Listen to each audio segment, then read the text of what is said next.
അമൃത് Veni hair elixir presents daily news പ്രഭാത വാർത്തകൾ powered by Pulimoottil silks KSFE. ഈ ആണുങ്ങൾക്ക് മാത്രം എന്താ ഇത്ര അധികം നെറ്റ് കെയറിലും ഹെയർ ലോസ് ഒക്കെ ഉണ്ടാവണേ? ആണുങ്ങളുടെ ഹെയർ ലോസിന്റെ മേജർ റീസൺസ് തന്നെ ഡിഫറെന്റ് ആണ്. സ്കാൽപ്പിലുള്ള 5 ആൽഫ റിഡക്ടേസ് എന്ന എൻസൈം നിങ്ങളുടെ ഹോർമോണുമായി ചേർന്ന് ഹെയർ ഫോളിക്കിൾസിനെ ചുരുക്കുന്നു. Amrit Veni hair elixir for men use ചെയ്യൂ. പുരുഷന്മാർക്ക് വേണ്ടി ബയോടെക്നോളജി പ്രകാരം പ്രത്യേകം ഡെവലപ്പ് ചെയ്തത്. നമസ്കാരം, ഞാൻ ഷാജി പത്മനാഭൻ. ഡെയിലി ന്യൂസിന്റെ പ്രഭാത വാർത്തകളിലേക്ക് സ്വാഗതം. ഇന്ന് ജനുവരി 12 ഞായറാഴ്ച. CMRL മാസപ്പടി കേസിൽ 185 കോടി രൂപയുടെ അഴിമതിയെന്ന് കേന്ദ്ര സർക്കാർ. SFIO IT വകുപ്പുകളുടെ അന്വേഷണത്തിലെ കണ്ടെത്തലാണ് ദില്ലി ഹൈക്കോടതിയിൽ കേന്ദ്രം സമർപ്പിച്ചത്. അഴിമതി രാജ്യത്തിന്റെ സാമ്പത്തിക ഭദ്രതയ്ക്ക് ഭീഷണിയാണെന്നും കേന്ദ്രവും ആദായ നികുതി വകുപ്പും ദില്ലി ഹൈക്കോടതിയിൽ എഴുതി നൽകിയ വാദങ്ങളിൽ വ്യക്തമാക്കുന്നു. മുഖ്യമന്ത്രി പിണറായി വിജയന്റെ മകൾ വീണ വിജയന്റെ കമ്പനിക്കും വിവിധ രാഷ്ട്രീയ കക്ഷികൾക്കും നേതാക്കൾക്കും ഉൾപ്പെടെ നൽകിയ പണമിടപാടിന്റെ ഭാഗമായാണ് 185 കോടി രൂപയുടെ അഴിമതി നടന്നതെന്ന് SFIO അന്വേഷണത്തിൽ കണ്ടെത്തിയെന്നും CMRL നടത്തിയത് സങ്കല്പത്തിനും അപ്പുറത്തുള്ള അഴിമതിയെന്നും കേന്ദ്രം വ്യക്തമാക്കുന്നു. നഷ്ടപ്പെട്ട വോട്ടുകൾ തിരികെ എത്തിക്കണമെന്ന് CPM ആലപ്പുഴ ജില്ലാ സമ്മേളനത്തിൽ മുഖ്യമന്ത്രി പിണറായി വിജയൻ. സമുദായ സംഘടനകളുമായി ആരോഗ്യകരമായ ബന്ധം സൂക്ഷിക്കണമെന്നും അകന്ന ജനവിഭാഗങ്ങൾ, സംഘടനകൾ എന്നിവരുമായി നിരന്തര ബന്ധം വേണമെന്നും അവരുടെ പ്രശ്നങ്ങളിൽ ഇടപെട്ട് പരിഹാരം കാണണമെന്നും മുഖ്യമന്ത്രി നിർദ്ദേശിച്ചു. വോട്ട് ചോർച്ചയുണ്ടായ അമ്പലപ്പുഴ, ഹരിപ്പാട്, കായംകുളം എന്നിവിടങ്ങളിൽ MV ഗോവിന്ദന്റെ സാന്നിധ്യത്തിൽ പ്രത്യേക യോഗങ്ങൾ ചേരുമെന്നും റിപ്പോർട്ടുകളുണ്ട്.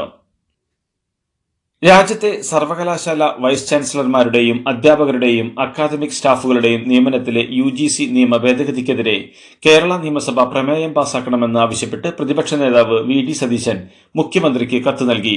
VC-മാരെ കണ്ടെത്താനുള്ള ബദൽ മാർഗത്തെക്കുറിച്ചും കേരളം ആലോചിക്കണമെന്നും പ്രതിപക്ഷ നേതാവ് കത്തിൽ അഭ്യർത്ഥിച്ചു. എറണാകുളം അങ്കമാലി അതിരൂപതയിൽ ഭരണമാറ്റം. അപ്പോസ്തലിക് അഡ്മിനിസ്ട്രേറ്റർ എന്ന പദവി ഒഴിവാക്കി. ബിഷപ്പ് ജോസഫ് പാംപ്ലാനിക്ക് പുതിയ ചുമതല നൽകി. മേജർ ആർച്ച് ബിഷപ്പിന്റെ വികാരിയായി എറണാകുളം അങ്കമാലി അതിരൂപതയിൽ ജോസഫ് പാംപ്ലാനി ഭരണം നടത്തും. എറണാകുളം അങ്കമാലി അതിരൂപതയിലെ മേജർ ആർച്ച് ബിഷപ്പിന്റെ വികാരിയായുള്ള മാർ പാംപ്ലാനിയുടെ നിയമനം എറണാകുളം അതിരൂപത അൽമായ മുന്നേറ്റം സ്വാഗതം ചെയ്തു.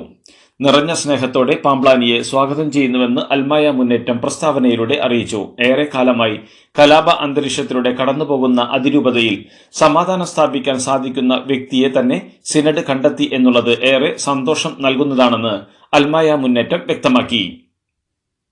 രാഹുൽ ഈശ്വറിനെതിരെ പരാതി നൽകി ഹണി റോസ്. സെൻട്രൽ പോലീസ് സ്റ്റേഷനിലാണ് ഹണി റോസ് പരാതി നൽകിയത്.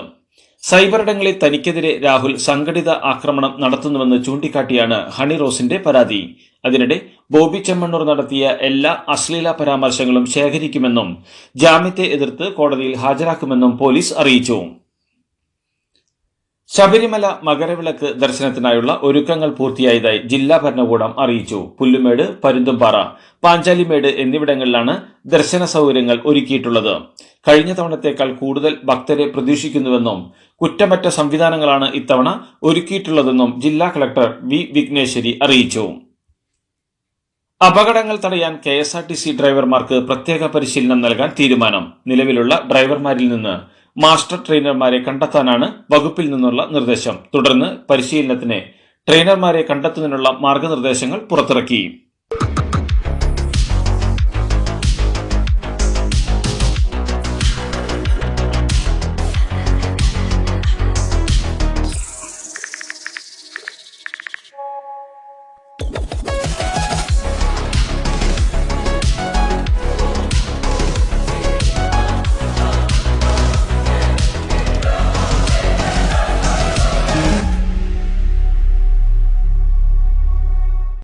പത്തനംതിട്ടയിൽ പ്രായപൂർത്തിയാകാത്ത ദളിത് പെൺകുട്ടിയെ ആദ്യം പീഡിപ്പിക്കുകയും 60ഓളം പേർക്ക് പീഡിപ്പിക്കാൻ വഴിയൊരുക്കുകയും ചെയ്തത് കേസിൽ ആദ്യം അറസ്റ്റിലായ പ്രക്കാനം വലിയവട്ടം പുതുവൽ തുണ്ടിയിൽ വീട്ടിൽ സുബിനാണെന്ന് പോലീസ്. പെൺകുട്ടിയുടെ 13-ാം വയസ്സു മുതൽ കുട്ടിയുമായി ചങ്ങാത്തം കൂടിയ ഇയാൾ കുട്ടിയുടെ നഗ്നചിത്രങ്ങൾ കൈക്കലാക്കിയിരുന്നു. കുട്ടിക്ക് 16 വയസ്സുള്ളപ്പോഴാണ് അച്ചൻകോട്ടുമലയിലെ റബ്ബർ തോട്ടത്തിലെത്തിച്ച് പീഡിപ്പിക്കുകയും ദൃശ്യങ്ങൾ ഫോണിൽ പകർത്തുകയും പ്രചരിപ്പിക്കുകയും ചെയ്തത്. ഈ ദൃശ്യങ്ങളാണ് മറ്റു പ്രതികൾ കുട്ടിയെ ഭീഷണിപ്പെടുത്താനും പീഡിപ്പിക്കാനും ഉപയോഗിച്ചുകൊണ്ടിരുന്നത്. സുബിന്റെ കൂട്ടുകാർ സംഘം ചേർന്ന് കുട്ടിയെ അച്ചൻകോട്ടുമലയിലെത്തിച്ച് കൂട്ടബലാത്സംഗത്തിനിരയാക്കിയെന്നും മൊഴിയിൽ പറയുന്നു. പഠിക്കുന്ന സ്ഥാപനത്തിൽ നടത്തിയ കൗൺസിലിംഗിലാണ് താൻ നേരിട്ട ക്രൂരമായ പീഡനങ്ങൾ കൌൺസിലർമാരെ കുട്ടി അറിയിച്ചത്. പത്തനംതിട്ട പീഡനക്കേസിൽ ഇതുവരെ 20 പേർ അറസ്റ്റിലായെന്ന് പോലീസ്. നേരത്തെ 14 പേരെ അറസ്റ്റ് ചെയ്തിരുന്ന പോലീസ് ഇന്നലെ റാന്നിയിൽ നിന്നുള്ള 6 പേരുടെ അറസ്റ്റ് കൂടിയാണ് രേഖപ്പെടുത്തിയത്. അറസ്റ്റിലായവരിൽ 2 +2 വിദ്യാർത്ഥികളും മീൻ കച്ചവടം നടത്തുന്ന സഹോദരങ്ങളുമുണ്ട്. +2 വിദ്യാർത്ഥികളിൽ ഒരാൾക്ക് 18 വയസ്സ് പൂർത്തിയായിട്ടില്ല. ഒരാഴ്ച മുമ്പ് വിവാഹം കഴിഞ്ഞയാളും കേസിൽ പ്രതിയായിട്ടുണ്ട്. പത്തനംതിട്ട ജില്ലയിൽ കായിക താരമായ പെൺകുട്ടി പീഡിപ്പിക്കപ്പെട്ട സംഭവത്തിൽ കേരള വനിതാ കമ്മീഷൻ സ്വമേധയാ കേസെടുത്തു. ഇത് സംബന്ധിച്ച റിപ്പോർട്ട് അടിയന്തരമായി നൽകാൻ പത്തനംതിട്ട എസ്പിയോട് കേരള വനിതാ commission chairperson advocate P Sathidevi ആവശ്യപ്പെട്ടു.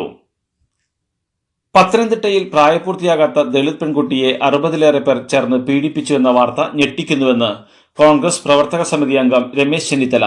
ഒരു സംസ്ഥാനത്തെ മുഴുവൻ ജനങ്ങളെയും സമൂഹമധ്യത്തിൽ അവഹേളിക്കുന്ന ഇത്തരം സംഭവങ്ങൾക്ക് കാരണക്കാരായവർക്കെതിരെ കർശന നടപടികൾ എടുക്കണമെന്നും ചെന്നിത്തല ആവശ്യപ്പെട്ടു. ഉന്നത വിദ്യാഭ്യാസ മേഖലയെ അന്താരാഷ്ട്ര തലത്തിലേക്ക് ഉയർത്തുക എന്ന ലക്ഷ്യത്തോടെ സംഘടിപ്പിക്കുന്ന ഉന്നത വിദ്യാഭ്യാസ കോൺക്ലേവ് ജനുവരി 14-15 തീയതികളിൽ കൊച്ചിയിൽ നടക്കുമെന്ന് ഉന്നത വിദ്യാഭ്യാസ വകുപ്പ് മന്ത്രി ഡോക്ടർ ആർ ബിന്ദു പറഞ്ഞു. കോൺക്ലേവിന് മുന്നോടിയായി നാളെ രാവിലെ 10 മുതൽ രാജഗിരി കോളേജിൽ സ്റ്റഡി ഇൻ കേരള എന്ന വിഷയത്തിൽ ഒരു പ്രീ കോൺക്ലേവ് ശില്പശാലയും സംഘടിപ്പിച്ചിട്ടുണ്ടെന്നും മന്ത്രി അറിയിച്ചു. സംസ്ഥാനത്തെ എല്ലാ പെട്രോൾ പമ്പുകളും നാളെ രാവിലെ 6 മുതൽ 12 വരെ അടച്ചിടുമെന്ന് all Kerala federation of petroleum dealers. Elathur HPCL ഡിപ്പോയിൽ ചർച്ചയ്ക്കെത്തിയ പെട്രോളിയം ഡീലേഴ്സ് ഭാരവാഹികളെ ടാങ്കർ ഡ്രൈവർമാർ കയ്യേറ്റം ചെയ്തതിൽ പ്രതിഷേധിച്ചാണ് തീരുമാനം. കഞ്ചാവ് കേസിൽ മകൻ കുറ്റക്കാരനല്ലെന്ന് ആവർത്തിച്ച് യു പ്രതിഭ MLA. ശരിയായി അന്വേഷിച്ചല്ല കേസെടുത്തതെന്ന് അവർ CPM ആലപ്പുഴ ജില്ലാ സമ്മേളന വേദിയിൽ പറഞ്ഞു. മകനെ കഞ്ചാവ് കേസിൽ പ്രതിയാക്കിയത് പോലീസ് ഉദ്യോഗസ്ഥർ മാധ്യമങ്ങൾക്ക് ചോർത്തിക്കൊടുത്തുവെന്നും അവർ ആരോപിച്ചു. വിദ്യാർത്ഥിനിയെ പീഡിപ്പിക്കാൻ ശ്രമിച്ചുവെന്ന പരാതിയുടെ അടിസ്ഥാനത്തിൽ CPIയുടെ Ambalathara local committee secretary Vishnu ബാബുവിനെതിരെ വിഴിഞ്ഞം പോലീസ് പോക്സോ കേസെടുത്തു. 6 മാസം മുമ്പ് വിദ്യാർത്ഥിനിയുടെ വീട്ടിൽ വെച്ചായിരുന്നു പീഡന ശ്രമമെന്ന് വിഴിഞ്ഞം പോലീസ് പറഞ്ഞു. പോക്സോ കേസിൽ ആരോപണ വിധേയനായ വിഷ്ണു ബാബുവിനെ പാർട്ടിയുടെ പ്രാഥമിക അംഗത്വത്തിൽ നിന്ന് പുറത്താക്കിയതായി ജില്ലാ സെക്രട്ടറി മാങ്കോട് രാധാകൃഷ്ണൻ അറിയിച്ചു. കേരളത്തിൽ ഉയർന്ന താപനില മുന്നറിയിപ്പ്.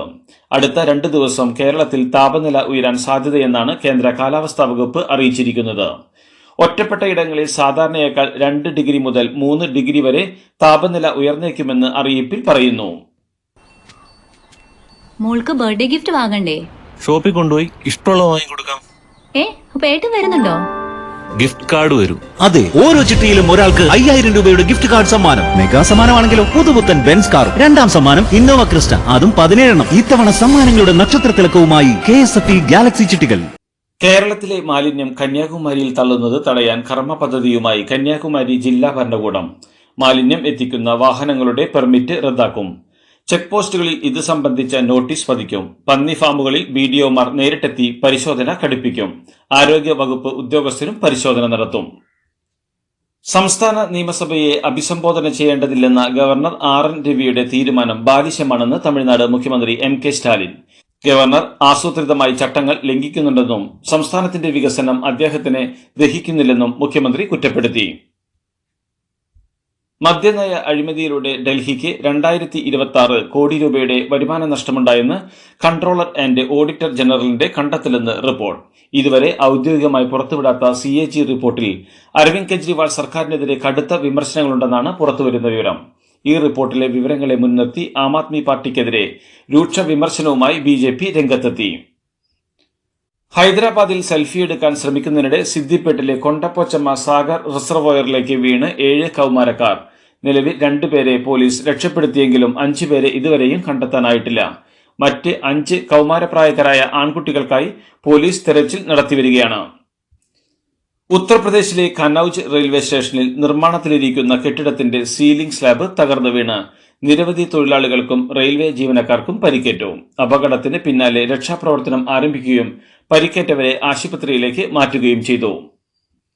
സംസ്ഥാനത്ത് 15 വർഷത്തിന് മുകളിലുള്ള വാഹനങ്ങൾ റോഡുകളിൽ നിന്ന് ഒഴിവാക്കുന്നതിനുള്ള നയങ്ങൾ നടപ്പിലാക്കാൻ മഹാരാഷ്ട്ര മുഖ്യമന്ത്രി ദേവേന്ദ്ര ഫട്നാവിസ്. ഇത് സംബന്ധിച്ച് സംസ്ഥാന ഗതാഗത വകുപ്പ് ഉദ്യോഗസ്ഥർക്ക് അദ്ദേഹം നിർദ്ദേശം നൽകി.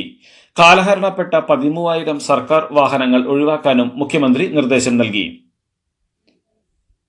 മഹാകുംഭമേളയെക്കുറിച്ചുള്ള തത്സമയ വിവരങ്ങൾ ജനങ്ങളിലേക്ക് എത്തിക്കാൻ കുംഭവാണി FM ചാനൽ അവതരിപ്പിച്ച് ആകാശവാണി. ജനുവരി 10 മുതൽ ഫെബ്രുവരി 26 വരെ ദിവസവും രാവിലെ 5:55 മുതൽ രാത്രി 10:05 വരെയാണ് പ്രക്ഷേപണം. വെള്ളിയാഴ്ച ഉത്തർപ്രദേശ് മുഖ്യമന്ത്രി യോഗി ആദിത്യനാഥാണ് കുംഭവാണി FM ഉദ്ഘാടനം ചെയ്തത്. ദില്ലി നിയമസഭാ തെരഞ്ഞെടുപ്പിൽ അധികാരം തിരികെ പിടിക്കാമെന്ന പ്രതീക്ഷയുമായി കളത്തിലിറങ്ങിയ BJPക്ക് പുതിയ പ്രതിസന്ധിയായി NDA മുന്നണിയിൽ ഭിന്നത ശക്തമായി. ദില്ലിയിലെ പ്രമുഖ ഘടകകക്ഷികളിലൊന്നായ റിപ്പബ്ലിക്കൻ പാർട്ടി ഓഫ് ഇന്ത്യയാണ് BJPക്ക് പുതിയ വെല്ലുവിളി ഉയർത്തിയിരിക്കുന്നത്. സീറ്റ് വിഭജന ചർച്ചകളിലെ തർക്കത്തെ തുടർന്ന് ഒറ്റയ്ക്ക് മത്സരിക്കുമെന്നാണ് RPIയുടെ പ്രഖ്യാപനം. ജോലിയുടെ അളവിലല്ല, ജോലിയുടെ ഗുണനിലവാരത്തിലാണ് താൻ വിശ്വസിക്കുന്നതെന്ന് മഹീന്ദ്ര ഗ്രൂപ്പ് ചെയർമാൻ ആനന്ദ് മഹീന്ദ്ര. എത്ര നേരം ഭാര്യയെ നോക്കിയിരിക്കുമെന്നും ജീവനക്കാർ ആഴ്ചയിൽ 90 മണിക്കൂർ ജോലി ചെയ്യുന്നത് നല്ലതാണെന്നുമുള്ള L&T ചെയർമാൻ SN സുബ്രഹ്മണ്യത്തിന്റെ അഭിപ്രായത്തിന്റെ മറുപടിയായാണ് ആനന്ദ് മഹീന്ദ്രയുടെ ട്വിറ്ററിലുള്ള കുറിപ്പ്. എന്റെ ഭാര്യ വിസ്മയമാണെന്നും അവളെ എത്ര നേരം വേണമെങ്കിലും നോക്കി നിൽക്കുന്നത് ഇഷ്ടമാണെന്നും അദ്ദേഹം കൂട്ടിച്ചേർത്തു. ഫുട്ബോൾ ആരാധകരുടെ രോമാഞ്ചമായ അർജന്റീനയുടെ ലിയണൽ മെസ്സി ഈ വർഷം ഒക്ടോബർ 25-ന് കേരളത്തിലെത്തുമെന്നും നവംബർ 2 വരെ അദ്ദേഹം കേരളത്തിൽ തുടരുമെന്നും കായിക മന്ത്രി V. അബ്ദുറഹ്മാൻ. 2 സൗഹൃദ മത്സരത്തിൽ പങ്കെടുക്കുന്ന അർജന്റീന ടീമുമായി ആരാധകർക്ക് സംവദിക്കാനുള്ള പൊതുവേദിയും ഒരുക്കുമെന്നും മന്ത്രി വ്യക്തമാക്കി. അർജന്റീന ഫുട്ബോൾ അസോസിയേഷൻ പ്രതിനിധികൾ വൈകാതെ കേരളത്തിലെത്തുമെന്നും അദ്ദേഹം വ്യക്തമാക്കി. ഇംഗ്ലണ്ടിനെതിരായ 2020 പരമ്പരയ്ക്കുള്ള ഇന്ത്യൻ ടീമിനെ പ്രഖ്യാപിച്ചു. 15-അംഗ ടീമിനെയാണ് പ്രഖ്യാപിച്ചത്. സൂര്യകുമാർ യാദവ് ടീമിനെ നയിക്കും. അക്സർ പട്ടേലാണ് vice captain. Sanju Samson wicket കീപ്പറായി ടീമിൽ ഇടം പിടിച്ചു. പരിക്കിനെ തുടർന്ന് 1 വർഷത്തോളമായി വിട്ടുനിൽക്കുന്ന മുഹമ്മദ് ഷമി ടീമിൽ തിരിച്ചെത്തി. ജനുവരി 22-നാണ് പരമ്പരയിലെ ആദ്യ മാച്ച്. കൊൽക്കത്ത, ചെന്നൈ, രാജ്കോട്ട്, പൂനെ, മുംബൈ എന്നിവിടങ്ങളിലാണ് മത്സരങ്ങൾ നടക്കുക. ഫെബ്രുവരി 2-നാണ് പരമ്പരയിലെ അവസാന മത്സരം. ഇതോടുകൂടി ഡെയിലി ന്യൂസിന്റെ ഇന്നത്തെ പ്രഭാത വാർത്തകൾ സമാപിക്കുന്നു. ഡെയിലി ന്യൂസിന് വേണ്ടി വാർത്തകൾ വായിച്ചത് ഷാജി പത്മനാഭൻ. ഡെയിലി ന്യൂസ് ലൈവ്.in വാർത്തകൾ വിരൽ തുമ്പിൽ.